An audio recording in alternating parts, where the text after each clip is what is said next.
I love Embiid's ceiling, but I think you're absolutely right in that when we're sitting here sort of before the season starts looking at, hey, potential lineup combinations, what the rotation could look like, Bryson Tiller has absolutely made a case to be that first big guy off the bench.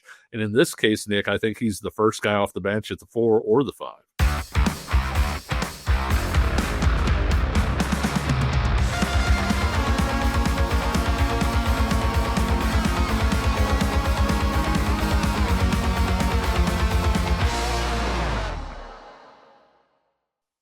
Pay heed all who enter and beware of this podcast. That's right. This is the Pay Heed Podcast on the Kansas City Sports Network. I'm Nick Springer. And of course, I'm here with Kevin Flaherty. We're brought to you by Emprise Bank, your partner in all things possible, member FDIC. On today's show, we're going to be talking some college basketball as Kansas has wrapped up its exhibition schedule. They played 2 exhibition games.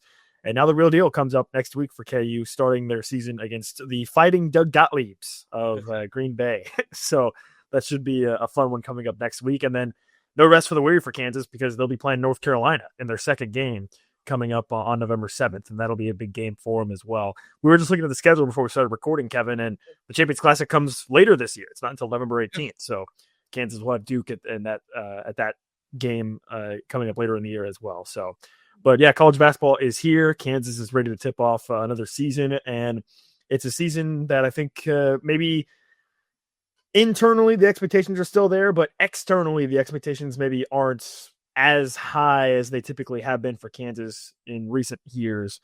And so we'll have a chance to dive into that. We're going to talk a little bit about what we've seen from the exhibition so far and maybe what to expect from the start of the season. By the way, if you're looking for KU football coverage, we did do our preview show of KU and Oklahoma State earlier in the week. Would highly encourage you to go check that out.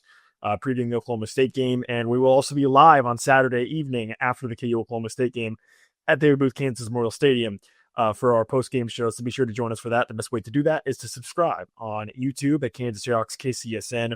You'll be notified when we go live, and you can come hang out with us and join us. We are planning to do some KU basketball post-game shows as well, live over the course of the season. To start the year, maybe not as many, just kind of scheduling-wise, it doesn't necessarily work out. KU plays North Carolina on Friday night, which, for those of you that don't know, Kevin is out typically on the recruiting trail. You know, it'll be in the middle of the high school playoffs for the state of Kansas. I also do some high school coverage as well on the side. So probably won't be live after that one, but then maybe for the Champions Classic game later on in November. And then I think certainly as we get more into conference play with some bigger games, we anticipate having some live shows after some KU basketball games as well. So you want to keep an eye out for those for our live reactions to KU basketball.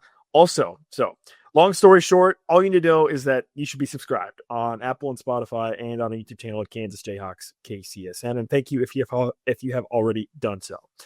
As I mentioned, Kevin, Kansas had 2 exhibition games. We didn't really get a chance to talk much after their first exhibition game against Louisville on the road at the KFC Yum Center on Friday night. That was the Friday night before the K-State game at 11 a.m. the following day.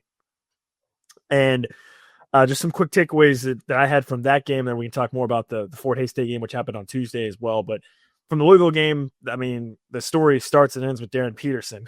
I mean, that guy seems to be the real deal. You know, had a huge game, 24 points in the first half for Kansas in that one. It was a classic exhibition game for KU in the sense that Bill Self afterwards said, well, you know, defense was bad. You know, we might be good, but we're definitely not good right now. So Bill Self was on a bit of a heater. He still has his fastball clearly when it comes to some of his early season quotes. But yeah, Darryn Peterson obviously is incredible. You end up Floyd Badunga also was pretty active as well and made some nice plays. And, you know, I will have a good opportunity to transition this conversation when we talk about this Fort Hays State game. But as it relates to the Louisville game, really my takeaway was, okay, yes, you're going to get Darryn Peterson on a night in, night out basis, probably producing, you know, close to 20 points per night, ends up going for 26 on 6 of 10 from 3. You're probably going to get 14-ish a night, you know, in the 10, 12, 14 range a night from Floyd Badunga, just off of his athleticism and dunks and whatnot. And the question becomes, who's after that, right? Who's your next option? Who's your next scoring option that you can lean on? In this particular game against Louisville in the exhibition, it kind of ended up being 2 guys. It was Trey White, first of all, who had a strong night for KU against Louisville. And then the other sort of takeaway that I had, sort of a surprise, was Bryson Tiller ended up performing pretty well against Louisville as well. So I don't know. Where do you think about that, Kevin? Do you suspect that Kansas knows who that third scoring option is, or is that something that maybe could be fluid over the course of the start of the year? I'm not sure we know who the second option is. Yeah. I think that Fleury's going to get. So I think you did well to point out that Fleury's going to get his opportunities there. But is it Melvin Council? Is it Trey White? Is it? And I think that could vary by the night. And I think that number 3 spot is probably going to vary by the night. I really liked what I saw from Trey White against Louisville. Winds up getting 14 points on just 8 shots. Obviously, if you're talking number 2 scoring options, that's about as efficient as you can get. He's not going to be 2 for 3 from 3 in every single game. But at the same time, when you're looking at, hey, who's going to give you kind of that boost a little bit in addition to Darryn Peterson, I thought it was a really strong performance. And he's a guy that, can get points in a variety of ways without you really having to draw stuff up for him. He's a great cutter off the ball. He's going to find openings to be able to knock down the odd outside shot here or there. And he's got a little bit more offensive game as a play finisher than maybe you would think. Fleury, obviously a play finisher. As we get into Fort Hays State, I'm sure we'll talk more about Melvin Council and his strengths, given the way that he played in that one. But yeah, the biggest thing that I took away from it, one, it was crazy that Darryn Peterson played like that. Like it's not that I don't expect Darryn Peterson to play really well, but like Nick, he excelled by making a whole bunch of threes. And like, that's not usually what makes Darryn Peterson special. That's not what makes Darryn Peterson. And that's not to say that he can't shoot or that he won't have another good shooting day, because I think he made over 40% of his threes last year in high school. I am saying, if you're looking at the end of the year and you're going to describe to somebody Darryn Peterson's game and like, here is what he does best, it's not necessarily, hey, he's roasting people from the outside. It's the way that he attacks and the different things. And the other part of the score, besides the scoring, he makes 6 threes. He has 5 steals. I mean, we've talked about the fact that he gives you more defensively, but I thought that stat where during the StatCast era, KU hasn't had a single player make 6 threes in the same game that they've had 5 steals. Obviously, it was an exhibition game, doesn't count ultimately, but at the same time, to do that in your debut against a team like Louisville, who then came out, I didn't know if you saw last night, they waxed Bucknell and made 23 3-pointers in that game. To do that to that Louisville team, I think says quite a bit about, just how good Darryn Peterson is right now. Yeah, both Louisville and Kansas had some young players, I think, show a little bit of jitters. Michael Brown Jr. for Louisville. It was funny on the broadcast, if you happen to be watching it that night on the ACC network, it was Seth Davis, I think, was the color guy. And he kept being like, this is an epic top freshman matchup between 2 of the best freshmen in the country. And I'm watching the game, and I'm like, well, yeah, there's Darryn Peterson. Is he talking about Cole Rosario too? Like, who's the top freshman?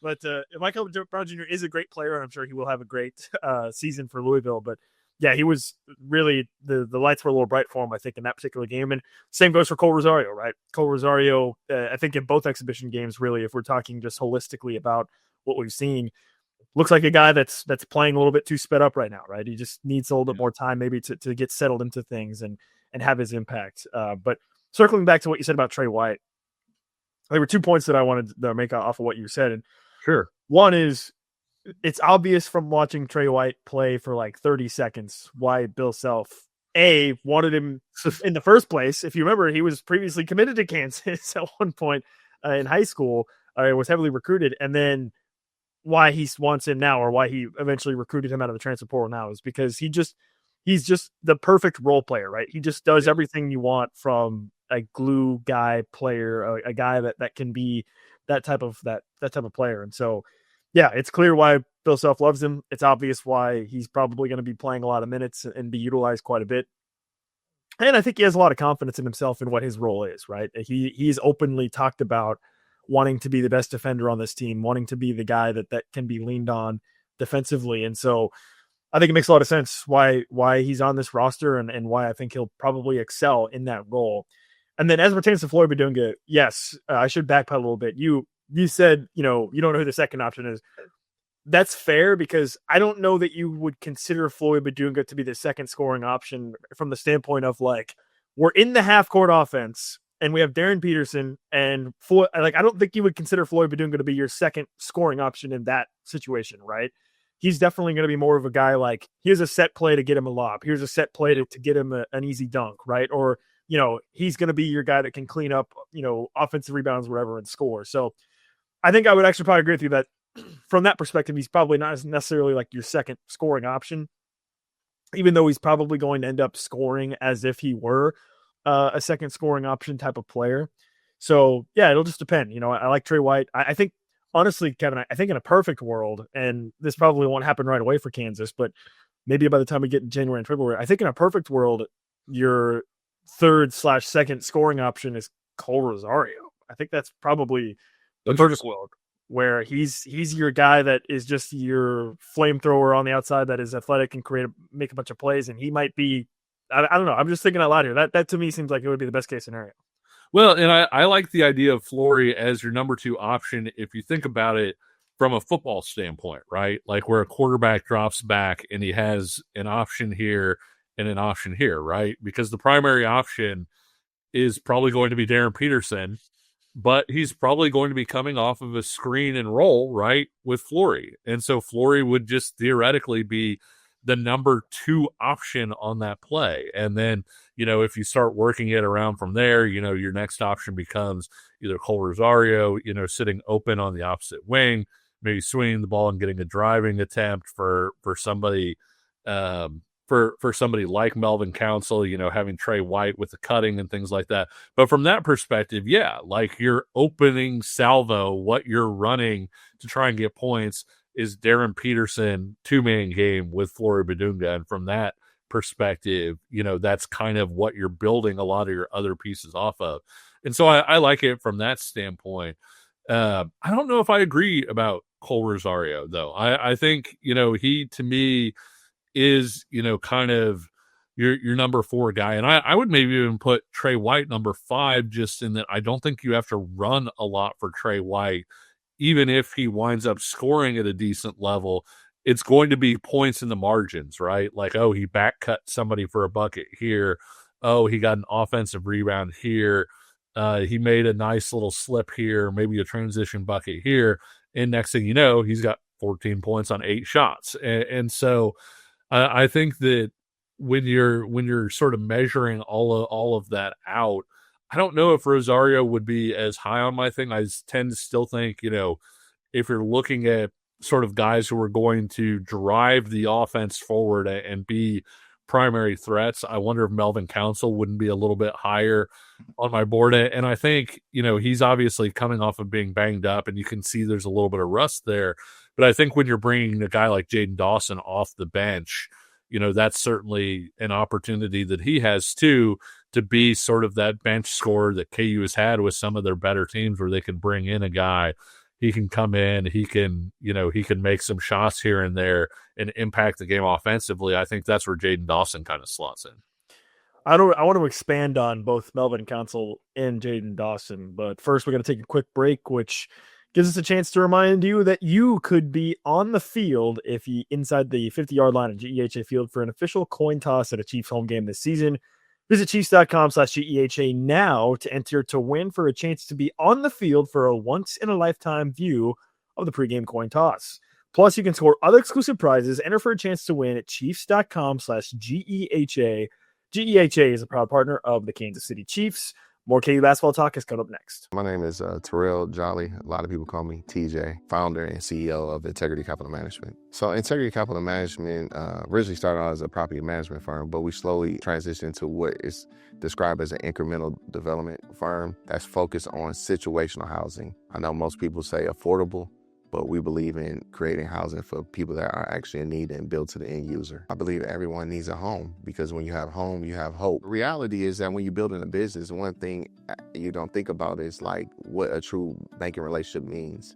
And, I had the honor and privilege of meeting Debbie early on in my career when I was just trying to get going. And as a small business, it's really challenging at times because people don't understand the concept or not believe the longevity because you're just getting started. But Debbie was willing to take a chance on me, be patient with me. I almost look at it like a grassroots initiative. She's seen and believe what I'm about. Anybody that's really true about their business and want to get some things done, I would definitely trust hands down Emprise, because Deb's team, along with Aaron and Jackie and all the amazing people that work behind the scenes, even from the treasury side, I would say, hey, give them an opportunity, because you won't be disappointed and you will actually be in hands that actually somebody care and that will see you from start to finish. This is the Paid Podcast on the Kansas City Sports Network. I'm Nick Springer along with Kevin Flaherty. If you've not already, please go ahead and subscribe on Apple, Spotify, and over on our YouTube channel at Kansas Jayhawks KCSN. We're close to 1,325 subscribers on YouTube. Let's keep going. Let's keep going. Let's get to 1,400. Let's get to 1,500. Let's keep growing this thing. And we appreciate those of you that have subscribed. And if you haven't, what are you waiting for? All it takes is one click. And this is the time to do it, because we're going to be doing KU football and KU basketball for the next basically 6 weeks or so, and maybe more, should KU football advance into a bowl game as well into later in December. So fun time of year, and it's a fun time of year for you to subscribe and be a part of it. So before the break, Kevin, you mentioned Melvin Council and Jaden Dawson, and let's start with Melvin Council. That gives us a chance to kind of talk about the Fort Hays State game that also happened on Tuesday night at Allen Fieldhouse. Darryn Peterson, by the way, he was cramping up at the end of the Louisville game, and then it sounded like he maybe wasn't feeling great heading into the Fort Hays State game, so he ends up not playing, which I wonder, Kevin, is not an excuse for Bill Self to say, let's see what this team looks like without Darryn Peterson, right? Darryn Peterson comes in and says, hey, coach, I'm not feeling great. Bill Self says, you know what? That's all right. We'll just see what the team looks like without you out there. So he ends up having the night off, not playing in this game against Fort Hays State. And that did lend itself to a chance to see what Kansas looks like without Darryn Peterson on the floor, right? Because I think you could definitely make the argument that there may be a little bit of a concern of just relying so heavily on Darryn Peterson that, hey, if he has an off night, or if, God forbid, he ends up dealing with an injury or is unable to play in some games, how would Kansas be able to sustain dealing something like that? And so this was an opportunity for KU to kind of see that against obviously a much lesser opponent in the case of Fort Hays State. By the way, they ended up winning the game 71-35. Fort Hays State couldn't really do anything offensively. They had one stretch in the second half where I think they scored to start the second half, and then besides that, it was pretty much nothing for them offensively. But Melvin Council was, I think, certainly KU's best player in the absence of Darryn Peterson. He ends up scoring 16 points. He was 5 of 6 from the floor. Also got to the free throw line quite a bit in the game, and led the team with 6 assists as well. And it seems like, Kevin, as we were kind of alluding to, that Melvin Council could be inserting himself into that conversation as that next guy. I kind of view him in the same, not the exact same, but a similar lens to Trey White in that. And I think with Melvin Council, it lends itself even more to the discussion on the defensive side with what he can do. Is I think that's kind of what he was brought in for. But even still, it was impressive to see him step into this role. It's obvious that he has a lot of confidence, and he even, the other thing about Melvin Council is, if you have a chance to talk to him, we had a chance to talk to him a little bit, or I spoke to him a little bit at Big 12 to KU Media Day for KU at Allen Fieldhouse, and he's a pretty open book. Like he will give it to you straight, and after the game on Tuesday night, he had a couple quotes that kind of reflect that, basically saying, we can't rely too much on Darryn Peterson. We got to make sure that we are doing our thing besides him. And instead of him carrying us, it should be us helping him, get better and make plays. And so obviously that's something that when I hear a player say that, Kevin, to me, that suggests that's something that's at the front of his mind, right? That's something that he's thinking about a lot, is recognizing, okay, we need to make sure that when Darren's on the court, we are complimenting him and not just him carrying. And when he's off the court, we need to make sure we can still continue that. So that was kind of my takeaway, reading between the lines on some comments like that. But yeah, Melvin Council was obviously impressive, and I suspect he will continue to be that way once the season gets underway. Yeah, I agree. And I think that, when you look at what he's able to do in transition, he can really get down the court in a hurry. Self has obviously made the Tyshawn Taylor comparison. It was funny to hear Self after the game say that he was the only one who played well. It's, Like you said, Bill Self has not lost his fastball on all of this. But no, I think when you watched it, one of the things that stood out to me was I thought Kansas was really good defensively overall. And I get that Fort Hays is not a great offensive team. And even beyond that, Nick, they're just flat a Division II team. That's not an insult. That's exactly what they are. And so, but at the same time, I thought Kansas defended really well in that game. Even some of the shots that Fort Hays State made felt like they were challenged, or it wasn't like there were a ton of wide open looks. The offense looked clunky, and I will say that Fort Hays State, that's the strength of this team, is their defense. They're very good positionally defensively. They're usually where they're supposed to be, and Kansas didn't really have as much luck just breaking Fort Hays State down, and you would expect some of that to happen. I actually thought the offense was maybe even a little bit better than I expected it to be without Darryn Peterson, because he is such a fulcrum. And I think, the announcers got on Trey White for taking, a couple fadeaways. Self and after the game got after Flory for kind of playing outside of Flory's strengths. But quite frankly, Nick, that's what playing without a guy like Darryn Peterson forces you to do. Somebody has to play outside of their comfort level, and somebody has to take a little bit more on than they ordinarily would. And so I didn't look at it as like, oh man, Trey White's shot selection, poor. I looked at it more as, well, somebody's got to take a difficult shot with the way things are going. Marco hit a tough shot or two, the little fadeaway that he had kind of in the mid-range. And generally speaking, the offense didn't look great. It did look clunky without Peterson being out there. But at the same time, with how good Fort Hays State is defensively without playing with Darryn Peterson, I actually thought that the offense could have been worse than what it was. And I thought even beyond all that, I thought you got a nice second showing from Bryson Tiller, which is, encouraging in that he was a guy heading into the season. I don't want to say we didn't expect anything from him, Nick, but he wasn't among the first 6 or 7 guys that you're probably mentioning. He's looking right now like he should have been. Yeah, I do want to give some more airtime to Bryson Tiller, but I did want to loop back to just real quick. You'd also mentioned Jaden Dawson before the first break.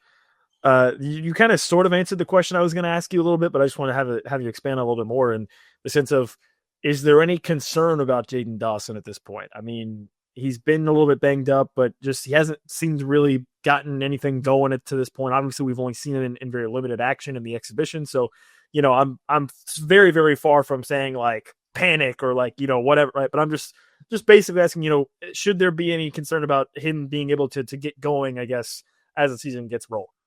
I'm not too worried about Jaden Dawson, honestly. I think that he has a very specific role that he can plug into. A lot of times when guys struggle, it's because they don't have a pathway or they aren't doing the stuff that would lead them into that pathway. And I think, you and I were here a year ago talking about AJ Storr and saying, gosh, it's great that AJ Storr can score, but you kind of have to defend and rebound for Bill Self to trust you. And sure enough, that wound up playing out. And Dawson's not doing anything right now when you're watching him where you're saying oh man, Self is going to get that guy off the court really quickly. And so I think he's got his path.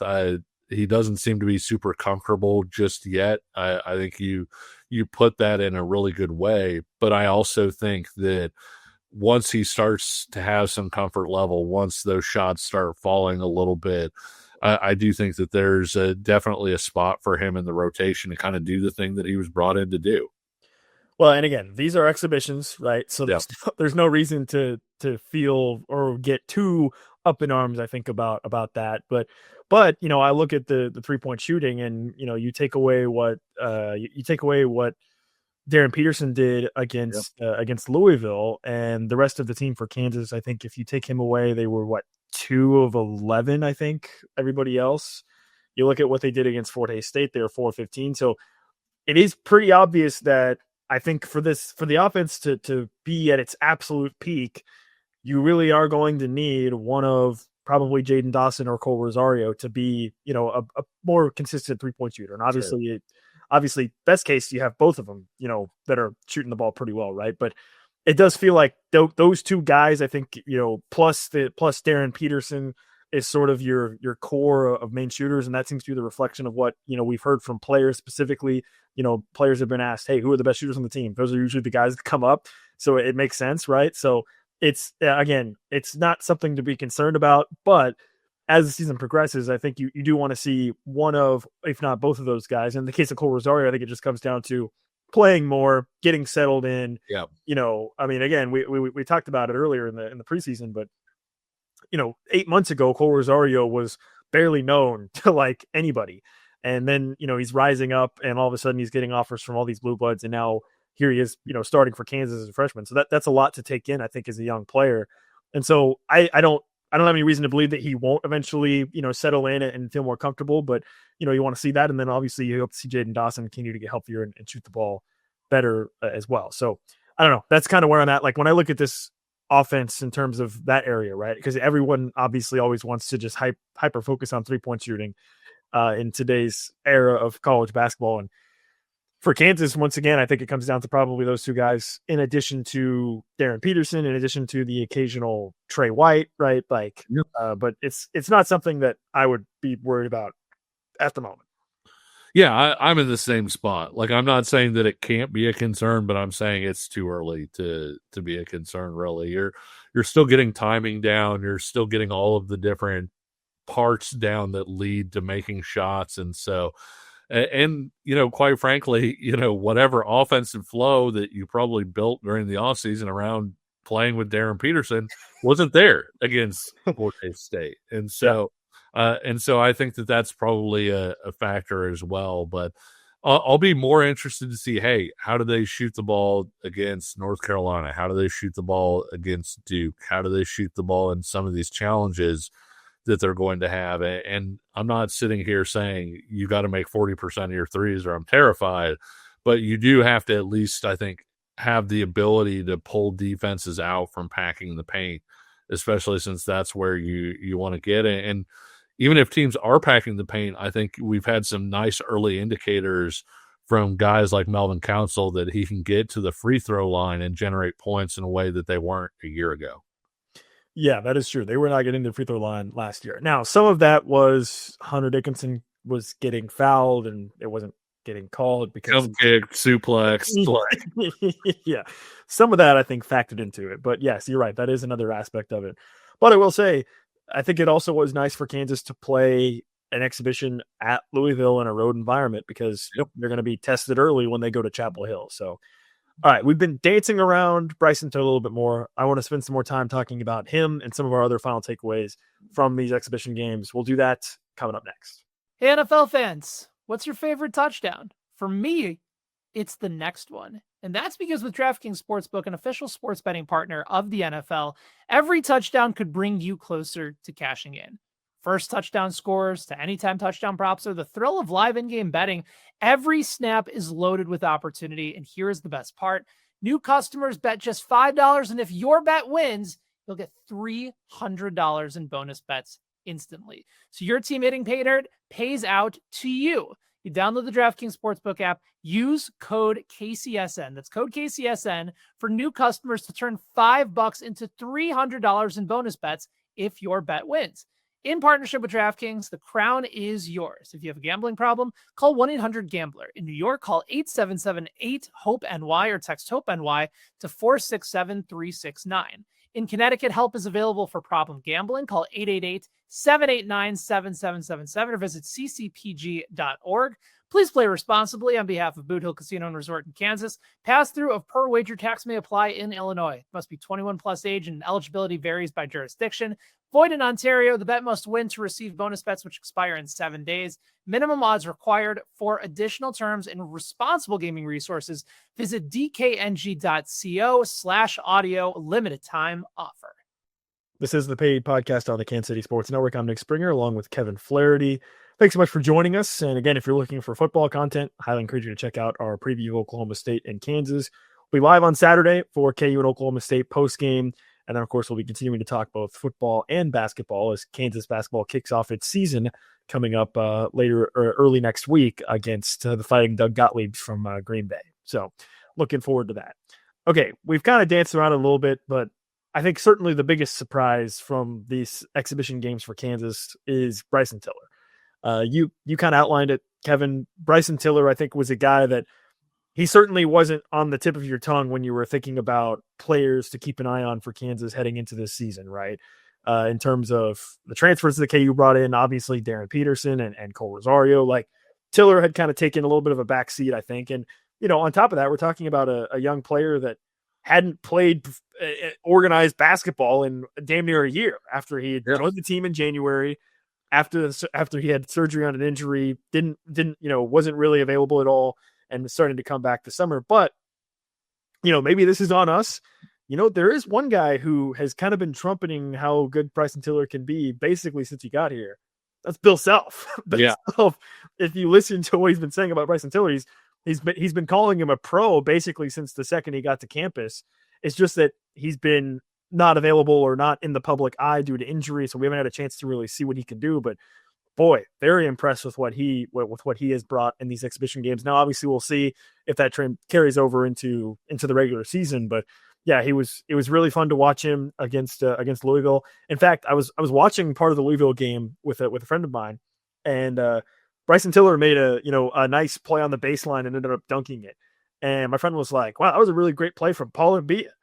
And I was like, "Wait until I tell you that wasn't Paul Mbia. That was Tiller who made that play." And so very presently surprised with him. And that's fantastic, right? Because all of a sudden, I think we talked about it in the preseason when we were kind of talking about our lineup predictions or rotation predictions.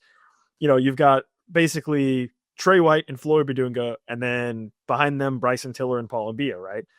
And Paul Mbia, I think, falls into a similar category potentially of Cole Rosario in the sense of he's a young, raw player that certainly has potential, but, how much can he be relied on early in the season? He's probably going to need some time to settle in. Obviously, being an international player probably adds an extra level to that, and so on and so forth. And then you have Bryson Tiller, who, again, I think we have talked about him as sort of a wild card in the preseason. Well, now we've seen him in some exhibitions, and he looks really, really strong. And so now all of a sudden you're talking about a real dynamic rotation of big men that you have if he's able to provide you with that on a regular basis. And also I think Bryson Tiller, the other positive for him is he provides a very different skill set than what you have with Flory and Paul Mbia as well, in the sense that I think he's a guy that Kevin absolutely could step out and make some shots from long range. And so very impressed with him. Probably my biggest surprise. Like I will say that what Darryn Peterson did against Louisville was like, I wasn't like surprised, but at the same time I kind of was. Like, you don't expect a guy to just go out and be that player right away, right, in the first game. So I wouldn't call it a surprise, but that was still pretty cool. But beyond that, certainly to me, Bryson Tiller was the biggest surprise. Well, and he hit like an 18-footer against Fort Hays State. And the other thing about the offense against Fort Hays State that I think we should mention, Bill Self tried 37,000 different lineup combinations and guys that are never going to play together again, and so I think that was part of it too. If you're like, oh man, I don't love how clunky that looked. Well, you had like some crazy lineup groups together.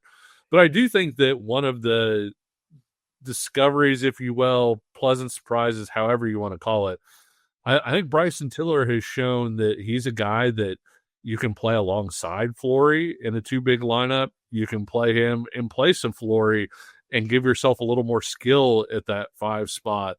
And so with his ability to kind of give you cover at both the 4 and the 5, I know some people are already saying, hey, should Bryson Tiller start in this whole thing? I really like him, Nick, as a guy who can play starter minutes, but do it as the sort of the primary backup at both the 4 and the 5, because I think you can build a lot of lineup versatility around that. Yes, I agree with your assessment there. I mentioned it earlier in the show, but I think Trey White does even things that Bill Self loves for him to not be a starter. Yeah. Right. So like, it's just not going to happen. But it doesn't really matter. Bill Self also says this all the time. The starting lineup doesn't really matter. What matters is who's playing the most minutes. And so, yeah, it could be a world where Bryson Tiller is playing, 18 to 20 minutes per game as sort of that super sub 4 or 5 guy, right? Yeah. And that wouldn't shock me at all. So I agree with that. And again, we'll see how Paul Mbia develops, over the course of the season.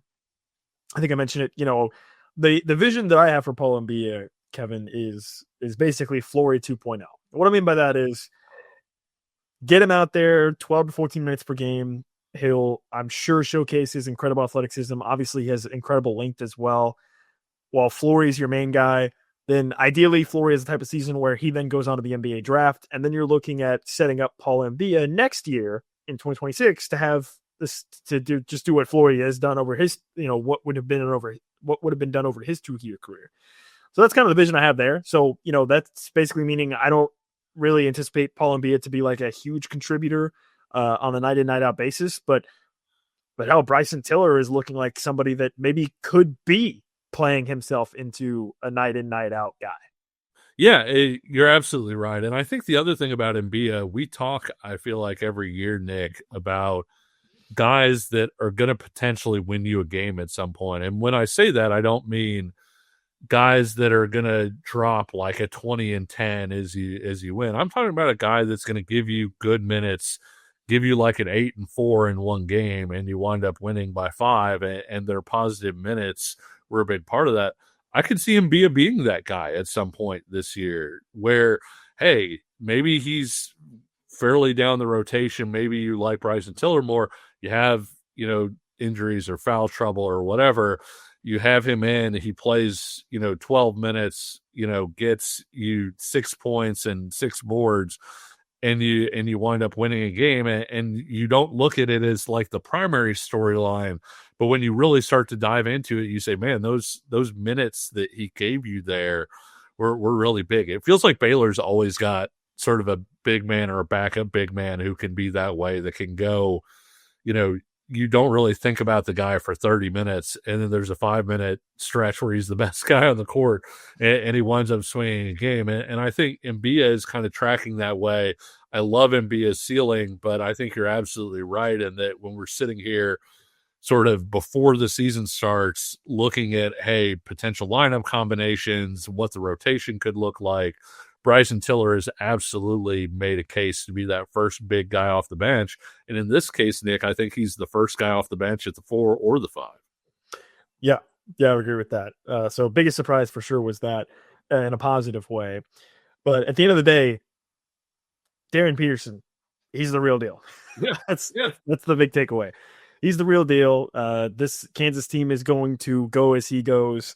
When he's out there, the team's going to run through him. He is that level of player. There is a reason why he's the projected number 1 overall pick in the 2026 NBA draft. He is the real deal. I've already seen enough. I've already seen enough to know that he is going to be that type of player. And again, the question I think just becomes is, do you have the right complementary pieces in place for him? And I think, it's obviously we haven't seen it in a real game yet, but early returns for me suggest that I think they do. I think Melvin Council is a really, really strong pairing to go with Darryn Peterson, because I think Melvin Council kind of gives me, if you're a fan of hockey, or if you're familiar with hockey, in the 90s and 80s, whatnot, you had your star players had an enforcer, which is basically to protect your star player, right? Like, yeah. You have Wayne Gretzky, and then you have a guy who's just going to go out there and he's not going to make sure nothing's going to happen to him. I kind of get similar vibes from Melvin Council with Darryn Peterson. From hearing some of what he's had to say about Darryn Peterson, like he's kind of taking him under his wing. I kind of get that similar vibe. And so, whether it's Melvin Council, whether it's Trey White continuing to grow, whether it is a Cole Rosario who ends up, blossoming into an elite freshman player, Jaden Dawson, it feels like these pieces, can fit together, right? And that was basically, I think, some of our analysis going back into June and July of the portal, and that upon reflecting upon what Kansas has done in the transfer portal the past couple seasons, the strategy was go get the best players and, screw it, we'll find a way to make them fit. Well, I think Kansas finally learned their lesson after last year that it's better if you can go out and find guys that fit your system, which I think Kansas absolutely did that with guys like Trey White and Melvin Council specifically, and B, guys that are going to fit together complementary as well in terms of what you're trying to do. And it seems like Kansas learned their lesson from that approach to this transfer portal in this way. And I feel like they got all the right guys now to do that. And then you add in the crown jewel of Darryn Peterson, all of a sudden, I think you've got a real legitimate squad. And again, I've been saying this for the past 2 months. I prefer that Kansas be sort of underrated or, not have the weight of expectations externally, right? Like I like the idea of sort of this national narrative of sleeping on Kansas. We'll see how long that continues. Maybe if Kansas goes out and gets a big win against North Carolina, if they go out and they're able to, perform against Duke as well, maybe that will quickly change and people will recognize that, hey, maybe this is a top team. We'll see. And if they don't, then that's just proof that they still need to work together, right? It'll be early in the year and they'll still need to figure some things out. But that's I guess kind of where I'm at heading into the start of the season. Yeah, I agree. I think this is a team that looked really athletic against Louisville. I think Louisville had a lot of troubles with how athletic KU was. And usually when you think of athleticism, Nick, you think about it with guards, right? Oh, man, your guards are really quick.